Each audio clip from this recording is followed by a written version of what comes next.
अरे मैं भला असत्य क्यों बोलूंगा? अभी अभी यही थे श्रीहरि। हाँ,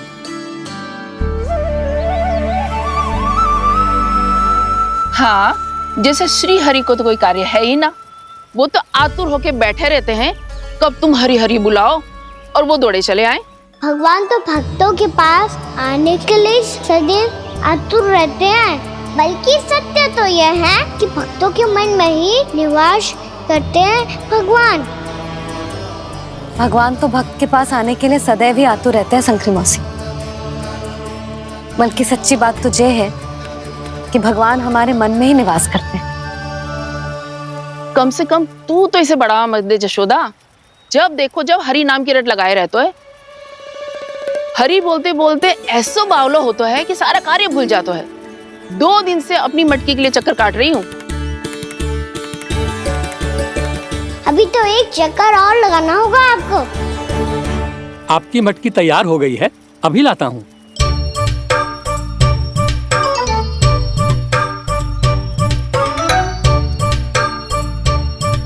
लो जी मटकी।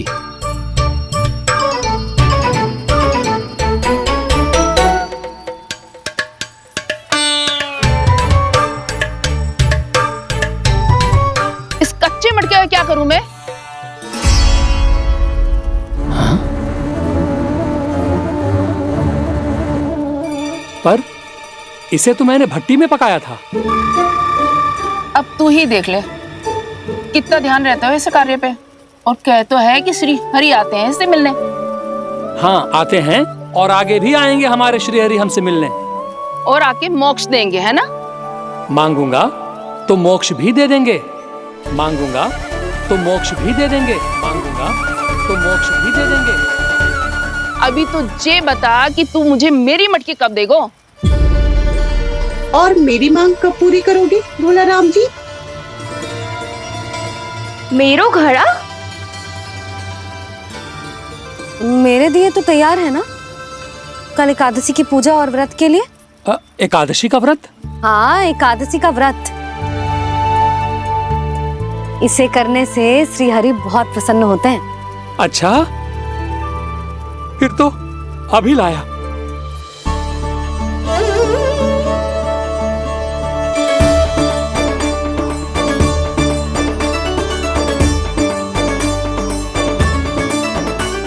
लो जी आपके दिए।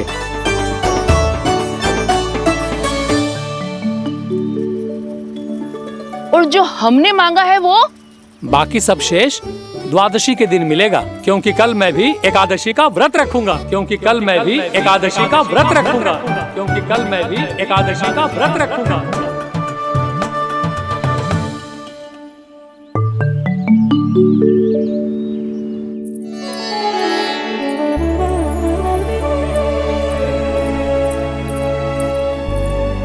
जानकी, फूलों का प्रबंध हुआ कि ना? हाँ भाभी, जे रहे। सदैव विलंब कराती है। पर भाभी इस बार तो फूल समय से ही लाई थी। क्या हुआ जशोदा? अभी तो पूजा की तैयारी ना हुई? देखो ना मौसी, ये जानकी ना कुछ छूट ही जाता है इसके कारण। एकादशी की पूजा और व्रत आते ही जसोदा भाभी इतनी वग्र हो जाती है। ऐसो क्या हो इस पूजा में?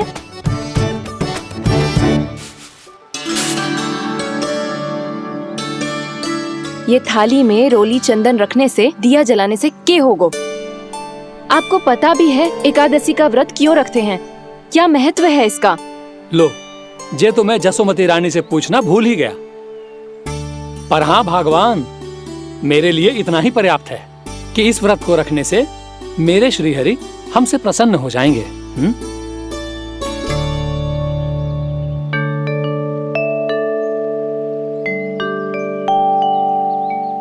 नारायण ही जाने ऐसे कैसे पूजा करते हैं जे श्री हरि की एक मूर्ति तक ना है इनके पास।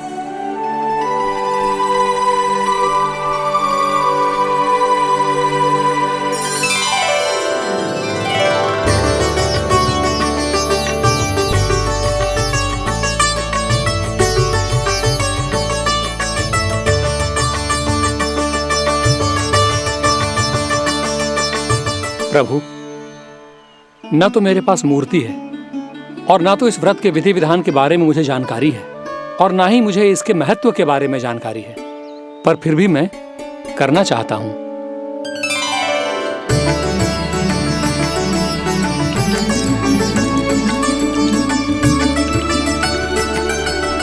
इसीलिए मैं दृढ़ संकल्प लेता हूं, पूरी निष्ठा के साथ, श्रद्धा के साथ और पूरी आस्था के साथ मैं इस व्रत को संपन्न करूंगा।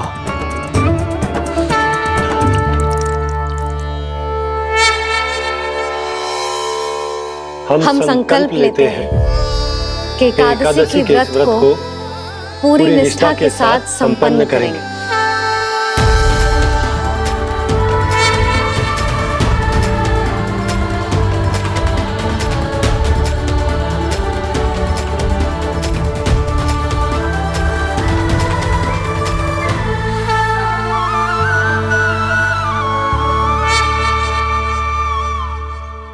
तुलसी जी के पत्ते तो हैं ही ना। श्री नारायण को तुलसी जी के पत्ते के बिना भोग ना चढ़तो है। जानकी, तुलसी के पत्ते कहाँ हैं? भाभी, मैं तो कब से यही पूछना चाह रही थी कि तुलसी के पत्ते लाऊं क्या, पर आप तो व्यस्त थी ना। तुझे कितनी बार समझाओ है ना, यदि तेरे कछु करने से किसी और की कोई हानि ना हो रही हो या किसी के अच्छे कार्य में सहायता हो रही हो तो मुझसे आज्ञा लेने की आवश्यकता ना है। समझ गई भाभी, आगे से जाना उनको ले, अभी लेकर आती हूँ।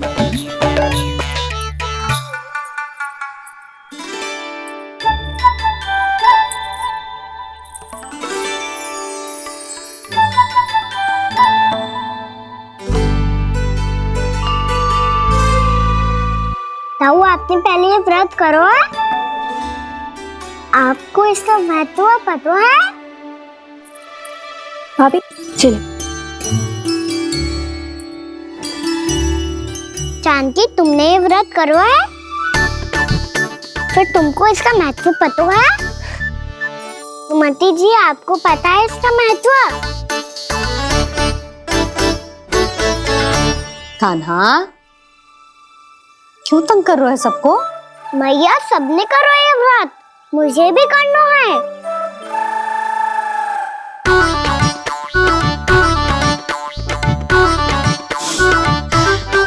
ये व्रत केवल बड़ों के लिए होती है लल्ला। जब आप ये व्रत कर सकती हो, बाबा कर सकते हैं, ये सारी गोपियां कर सकते हैं, वो भी कर सकते हैं, तो मैं क्यों ना कर सकता? क्योंकि तू कल तक भूखा ना रह पाएगो लल्ला। जब भक्त रह सकते हैं, फिर मैं क्यों नहीं रह सकता? मेरा अर्थ है कि नारायण के भक्त मैया। मैया, मान जाओ ना, मुझे करने दो ना ये व्रत। अपनी लल्ला पे आप विश्वास ना है आपको? विश्वास है। अच्छा ठीक है, तू भी कर ले।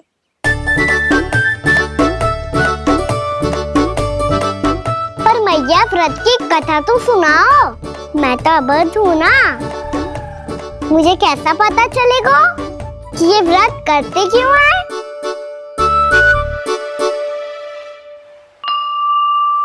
प्रभु, मुझ अबोध को कैसे पता चलेगा कि इस व्रत का क्या विधि विधान होता है और क्यों रखा जाता है और इसका महत्व क्या होता है? मुझे तो आप ही बता सकते हैं प्रभु। जब व्रत कर रहे हैं तब उसका महत्व भी पता होना चाहिए ना। बताओ ना मैया, क्यों रखते एकादशी का व्रत? इसके लिए तो तुझे एकादशी की कथा सुननी होगी। सुनेगो ना?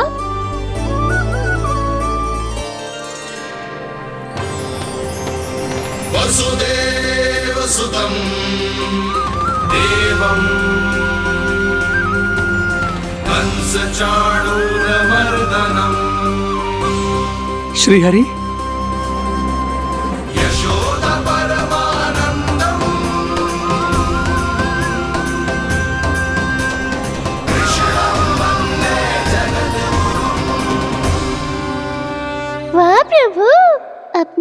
भक्तों को एकादशी व्रत का महत्व समझाने का अच्छा उपाय खोज निकाला है आपने।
अब सब जन एकादशी के व्रत की कथा ध्यान से सुनना, तभी जे व्रत पूरा माना जाएगो। समझो लल्ला।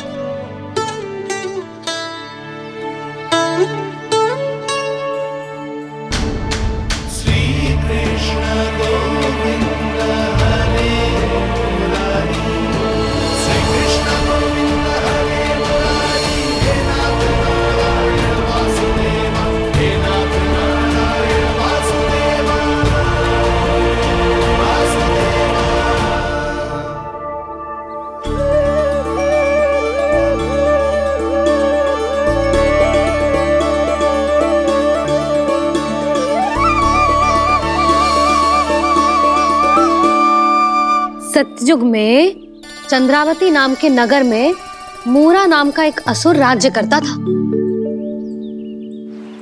ओम ब्रह्मदेवाय नमः। ओम ब्रह्मदेवाय नमः। ओम ब्रह्मदेवाय नमः। ओम ब्रह्मदेवाय नमः।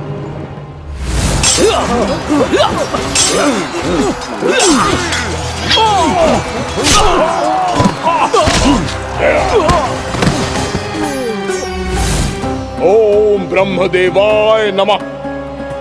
ओम ब्रह्मदेवाय नमः। जब उसने देवताओं के हाथों असुरों की पराजय देखी, तब वो वरदान पाने के उद्देश्य से ब्रह्मा जी की तपस्या करने चला गया।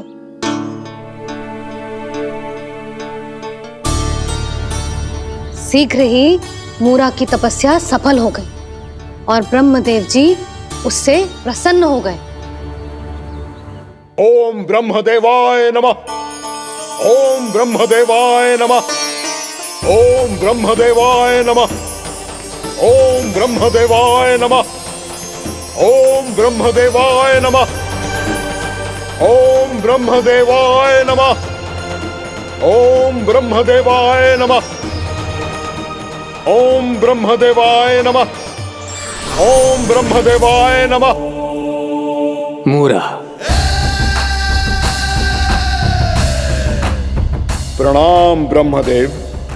तुम्हारी तपस्या सफल हुई। बोलो, तुम्हें क्या वर चाहिए? सृष्टि के रचयिता ब्रह्मदेव, कृपया मुझे ऐसा वरदान दीजिए जिसकी सहायता से मैं त्रिलोकी विजयी बन जाऊं और कोई देवता मुझे पराजित ना कर सके। यहां तक कि देवताओं के रक्षक, सृष्टि के संचालक भगवान श्री विष्णु के लिए भी मैं अपराजय रहूं। तथास्तु, तथास्तु, तथास्तु। प्रणाम ब्रह्मदेव।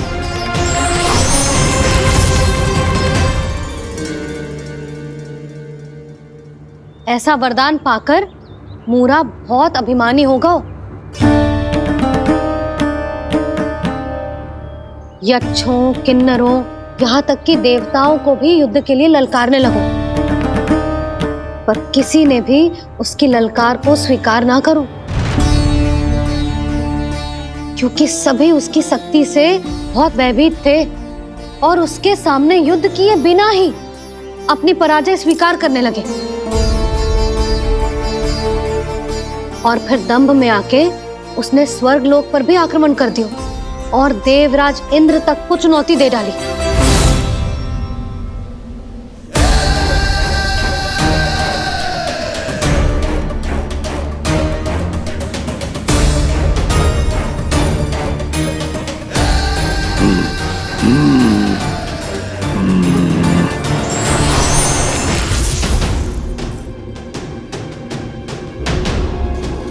मैं प्रतीक्षा कर रहा हूं देवराज, क्या उत्तर है तुम्हारा? मुझसे युद्ध करोगे या फिर बिना लड़े ही पराजय स्वीकार कर मेरे अधीन हो जाओगे और सौंप दोगे मुझे अपना ये स्वर्ग लोक? सारी शक्ति तुम्हारे मुख में है या कुछ बाहुबल भी है तुम्हारे पास?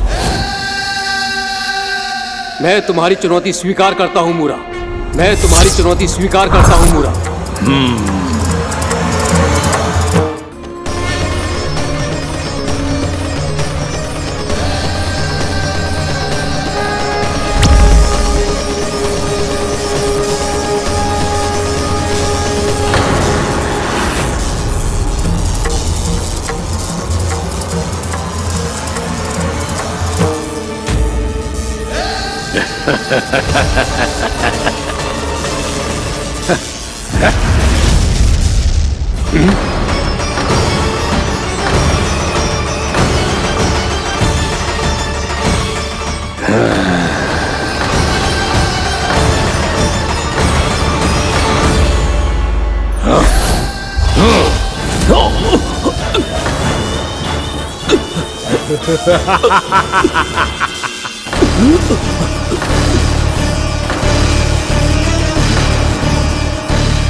खैरिए देवगण, असुरराज मुरा को ब्रह्मदेव का आशीर्वाद प्राप्त है। आप में से कोई भी इन्हें पराजित नहीं कर पाएगा।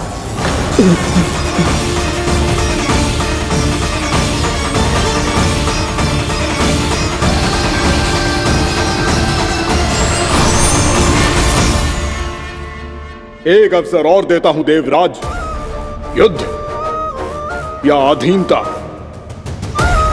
क्या उत्तर है तुम्हारा देवराज?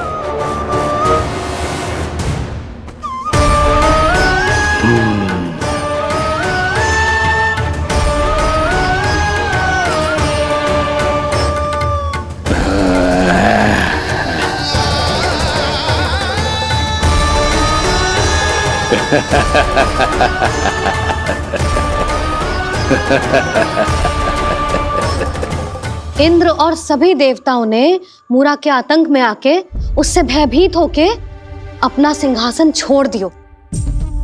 अब मूरा स्वर्ग का अधिपति बन गयो और शीघ्र ही उसने अन्य सभी असुरों को स्वर्ग में निवास करने के लिए आमंत्रित कर दियो। और इस प्रकार से वो धीरे धीरे तीनों लोकों का सम्राट बन गयो। उसे किसी ने रोका नहीं मैया?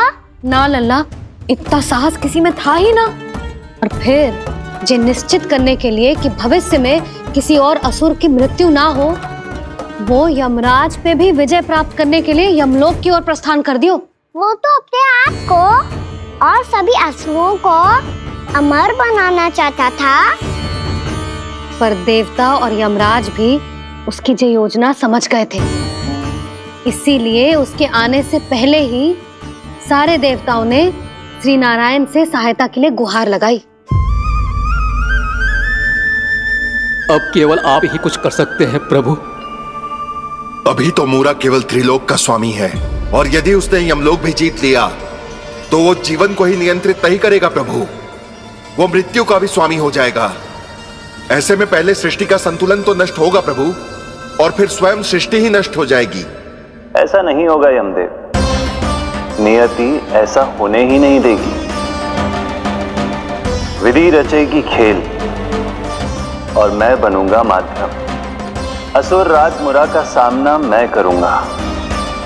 बस आप मुझे चुनौती देने के लिए उसे तैयार कर लीजिए, चाहे उसके लिए आपको साम दाम दंड भेद कोई भी उपाय क्यों ना अपनाना पड़े।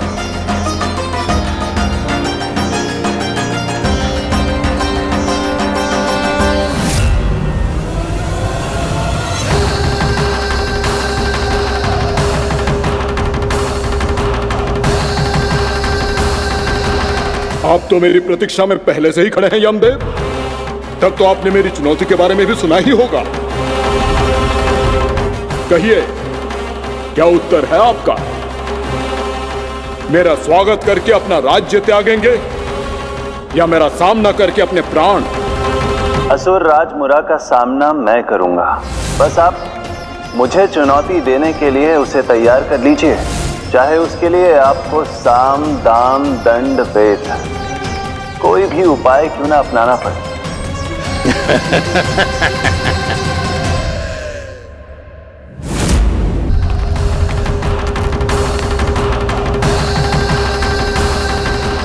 आप तो मेरी प्रतीक्षा में पहले से ही खड़े हैं यमदेव। तब तो आपने मेरी चुनौती के बारे में भी सुना ही होगा। कहिए, क्या उत्तर है आपका? मेरा स्वागत करके अपना राज्य त्यागेंगे या मेरा सामना करके अपने प्राण? हे असुर श्रेष्ठ, मैं आपकी अधीनता स्वीकार करने के लिए तैयार हूं। बस एक विनती है मेरी। शर्त को विनती का नाम देकर पहलाना चाहते हो मुझे यमराज? असुर राज मूरा के सामने शर्त रख पाओ, इतना सामर्थ्य नहीं है तुम में। इसका आभास है मुझे असुरराज, पर मैं आपकी अधीनता स्वीकार करूं इससे पहले आपको स्वामी धर्म का पालन करना होगा। मेरे पुराने स्वामी के क्रोध से मेरी रक्षा करनी होगी आपको। कौन है तुम्हारा पुराना स्वामी? भगवान श्री नारायण। और छोटी माँ मुरासुर को तो श्री नारायण से भी रक्षा का वरदान प्राप्त था ना? यही तो श्री नारायण की लीला थी बलराम। पर वो राक्षस अपने दम में जे समझ ही ना पाओ कि वो क्या भूल करने जा रहे हैं। अब पहुंच गो भगवान श्री नारायण को चुनौती देने के लिए।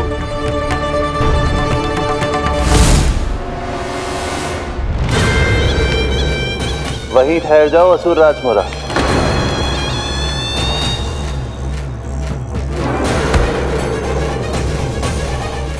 यहां क्यों आए? आपको पराजित करने और ये वैकुंठ जीतने,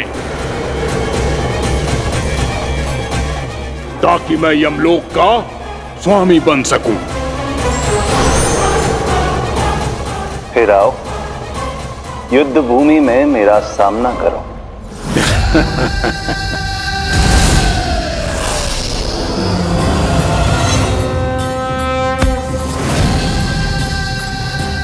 ये नहीं जानते कि इनसे ना हारने का वरदान तो मैं पहले ही प्राप्त कर चुका हूं, इसलिए युद्ध ठीक से आरंभ हो पाए उससे पहले ही इन्हें जीत लूंगा मैं।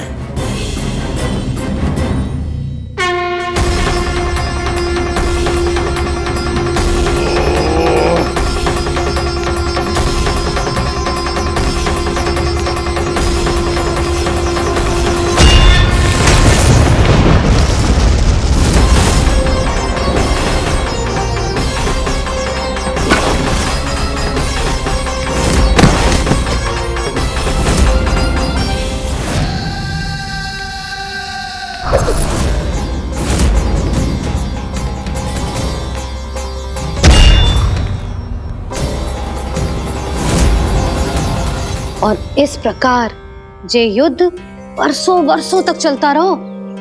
दोनों योद्धा पूरे ब्रह्मांड में अनेक अस्त्रों शस्त्रों के साथ युद्ध करते रहे।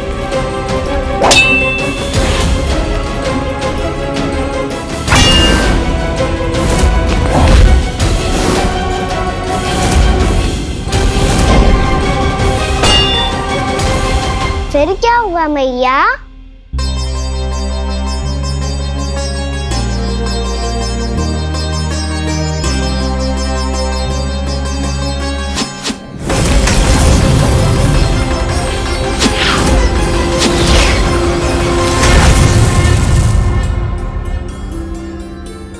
उस युद्ध को कभी समाप्त हुआ हो, पर कैसे? शीघ्र ही वो राक्षस थक गौ लल्ला।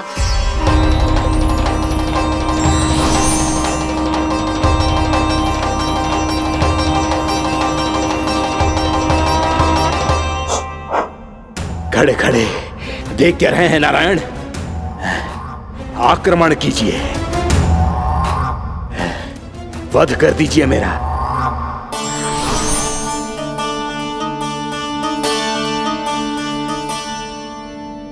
मैं तुम्हारी वीरता से प्रभावित हूं, इसीलिए इतनी थकान की स्थिति में मैं तुम जैसे वीर पर आक्रमण नहीं करूंगा। जाओ, विश्राम करो। यदि फिर से युद्ध करने की इच्छा हो तो तुम्हारा स्वागत होगा।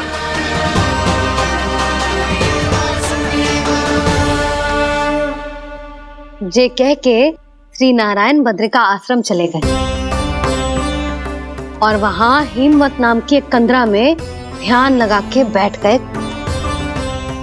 उधर वो राक्षस विश्राम करने लगो।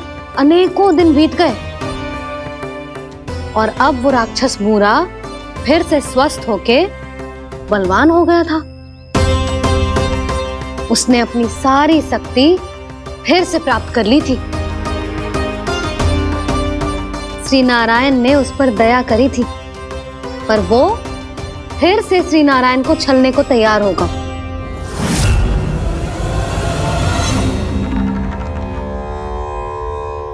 ध्यान में बैठे बैठे श्री नारायण योग निद्रा में चले गए, पर दुष्ट मूरा इसी अवसर का लाभ उठा के उनकी कंदरा में घुस आयो ताकि वो सोते हुए श्री नारायण पे आक्रमण कर सके।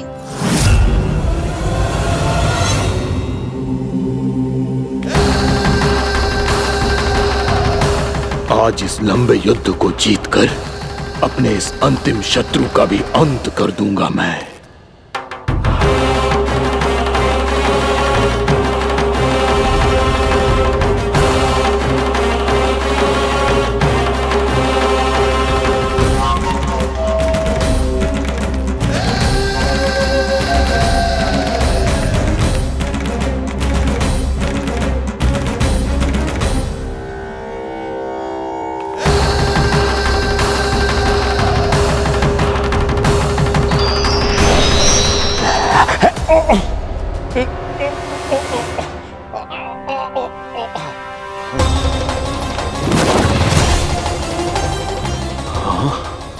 दुष्ट राक्षस,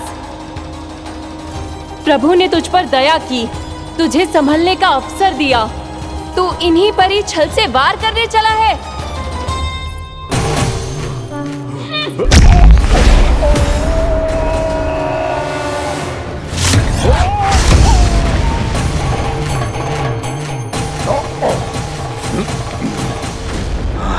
मैं अजय हूँ, मुझे कोई पराजित नहीं कर सकता। ब्रह्मा का वरदान है मुझे। तूने नारायण से अपराजय होने का वरदान मांगा था मूर्ख, उनकी शक्ति से नहीं। ध्यान से देख, मैं तेरी मृत्यु हूँ, मृत्यु।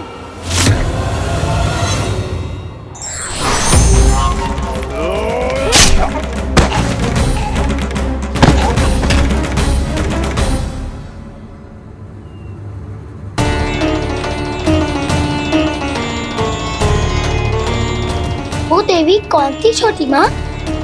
और कौन बलराम, वही तो थी देवी एकादशी।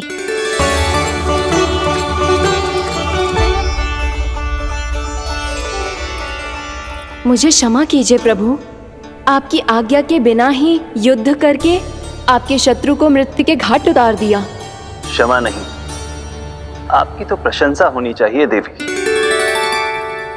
असुर राज को मारकर आपने सभी देवताओं को मुक्त करवाया है। इस पापी के अहंकार से तीनों लोकों की रक्षा की है आपने। आप एकादशी की तिथि पर मेरी एकादश इंद्रियों से उत्पन्न हुई हैं। इसीलिए मेरे सभी भक्त आपको उत्पन्न एकादशी के नाम से जानेंगे। सभी तिथियों में आपका स्थान सर्वश्रेष्ठ होगा। जिस तरह आपने राक्षस के आक्रमण से मेरी रक्षा की है, उसी प्रकार एकादशी के दिन व्रत करके जो भी भक्त आपकी कथा सुनेगा, मैं स्वयं उसकी रक्षा करूंगा। जो आपकी पूजा करेगा उसे मेरी विशेष कृपा प्राप्त होगी और उसके साथ साथ उसे मिलेगा धन, सिद्धि और मोक्ष।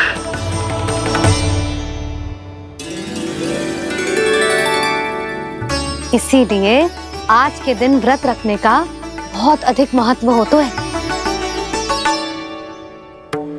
बोलो एकादशी मैया की जय। बोलो श्री नारायण भगवान की जय।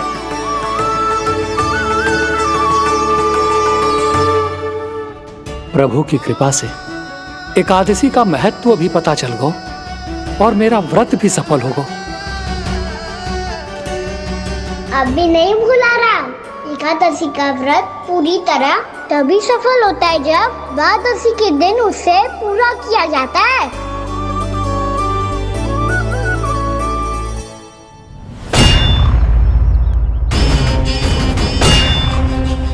आवश्यक है आपको यह आभास होना कि उस विष्णु अवतार को पराजित करने के लिए आपके साधारण योद्धाओं में वो सामर्थ्य नहीं है। वो विष्णु अवतार कुछ अधिक ही असाधारण है।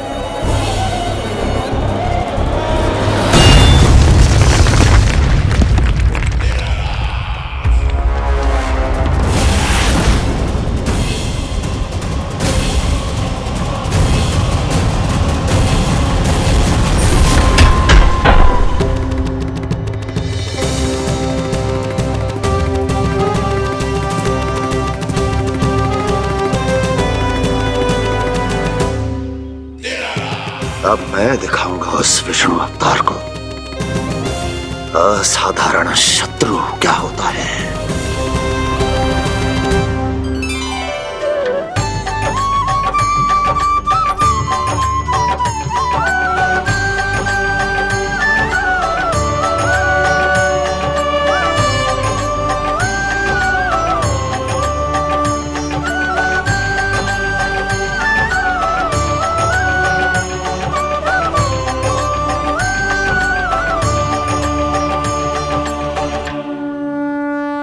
मामा अधीर हो रहे हैं, पर मैया ने मुझे अभी तक बाहर जाने की आज्ञा नहीं दी है। अभी उन्हें किसी और राक्षस को यहाँ भेजने से रोकने के लिए मुझे ही कुछ करना होगा।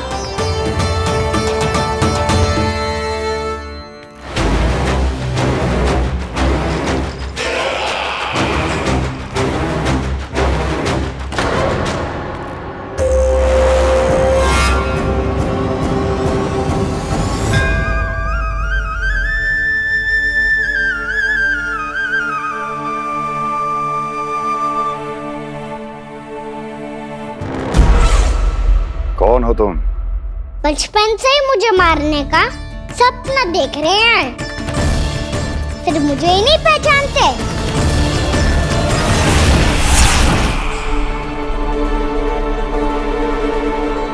बचपन से विष्णु अवतार। कोई कान्हा बुलाता है तो कोई मुरलीधर पुकारता है, कोई माखन चोर कहता है, कोई कहता है चिच्चोर। पर विष्णु अवतार इस नाम से तो बस आप ही मुझे बुलाते हो मामा जी। इतना साहस, ये तो यहाँ आ गया है।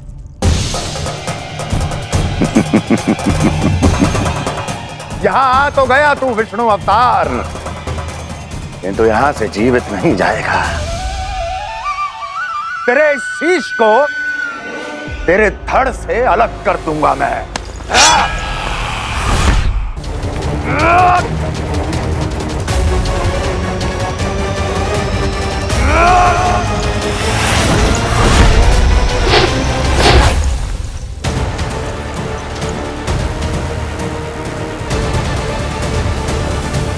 वहाँ कहाँ देख रहे हो मामा जी? मैं तैयार हूँ।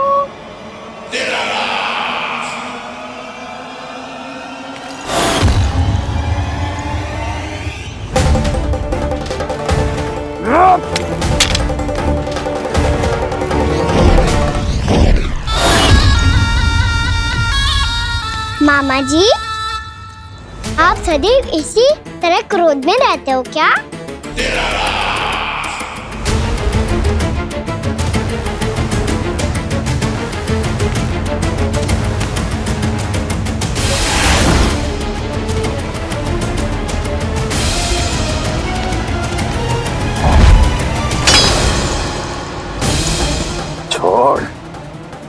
छोड़ मेरी तलवार को। छोड़ो तो तब जब पकड़ा हूँ।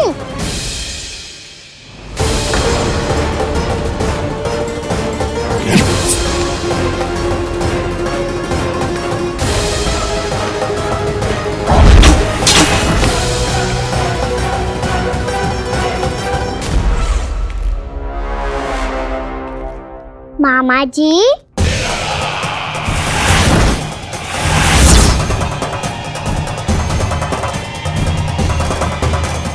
आप थक गए होंगे, थोड़ा विश्राम कर लो।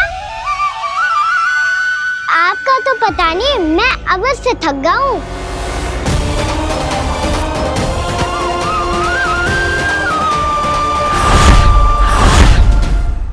मेरे सिंहासन पर बैठने का तो साहस। अभी तो बस अभ्यास कर रहा था मामा जी। भविष्य में मुझे तो बैठना है यहाँ। आपने बल प्रयोग करके से अपने पिताजी से छीना था। मैं आज से छीन लूंगा। जो छल और बल से लिया जाए वो अधिक समय तक टिकता नहीं है मामा जी।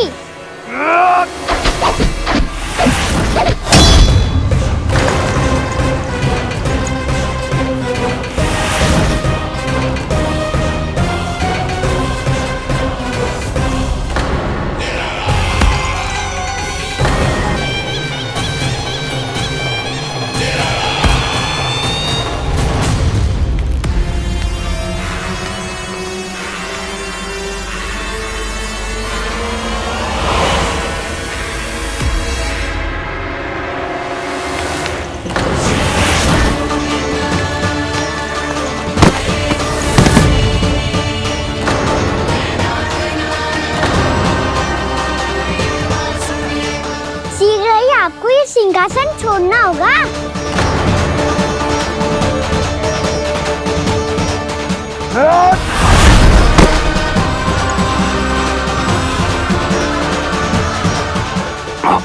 वो मेरा सिंहासन छीनना चाहता है। वो आ रहा है, वो आ रहा है। सैनिकों, सैनिकों! दुर्जन, बंद कर दो सभी द्वार और झरोखे, सब के सब। इसकी हर संभावना पर इतना कड़ा पहरा बिठा दो कि ना तो कोई महल के भीतर आ सके, ना कोई बाहर जा सके। मुझे महल की चप्पे चप्पे की सूचना चाहिए। जाओ।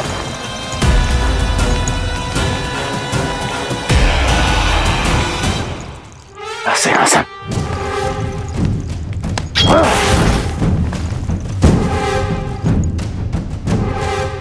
अब आ, दुष्ट मायावी, ए छलिया विष्णु अवतार, मैं कंस तेरी प्रतीक्षा कर रहा हूं। देखता हूं मेरे सिंहासन पर कैसे बैठता है तू। मुझे तो बस कुछ समय चाहिए था, वो मिल गया। अब करते रहिए आप प्रतीक्षा।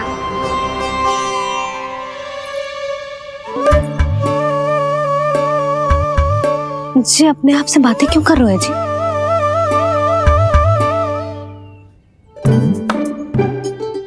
आप मुस्कुरा क्यों रहे हो? ना कछु ना। बताओ क्यों मुस्कुरा रहे हो? तुम ही पर गए जी। जब तुम व्रत करती हो तो तुम भी ऐसा ही करती हो। इसी प्रकार भूख अधिक लगने पर अपना ध्यान भटकाने के लिए स्वयं से ही बड़बड़ाती रहती। होगा। आपको तो बस मेरा उपहास उड़ाने के लिए बहाना चाहिए।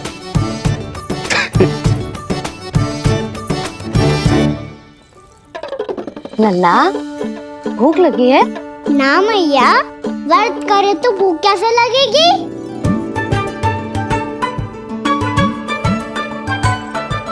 यदि लगी हो तो छोटे बालकों को थोड़ी बहुत भूल चूक क्षमा होती है। कछु ना तो फल तो तू खा ही सकते है। अब तो पूरे नियम और विधि विधान से व्रत तोड़ूंगा। कल द्वादशी के सुबह मुहूर्त के अनुसार। ठीक।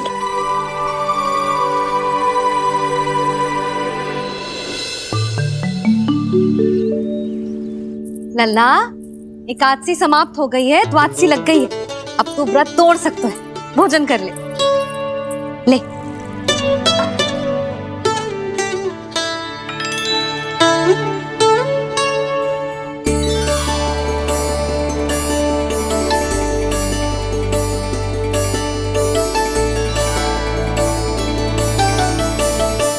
आज तो कार्य कर लीजिएगा। मैं ना चाहती कि सब गांव वाले फिर से आपका उपहास उड़ाएं। अरे इसी क्षण कार्य आरंभ करना आवश्यक ना है, कुछ खा तो लो। कल भी पूरे दिन व्रत में रहे, अब तो कुछ खा लो। ना ना, अभी बिल्कुल भूख ना है। और हाँ भगवान, तुम्हें चिंता करने की आवश्यकता नहीं है। आज मैं किसी को भी 2 शब्द कहने का अवसर नहीं दूंगा। अरे कुछ खाओगे पियोगे नहीं तो कैसे रहोगे?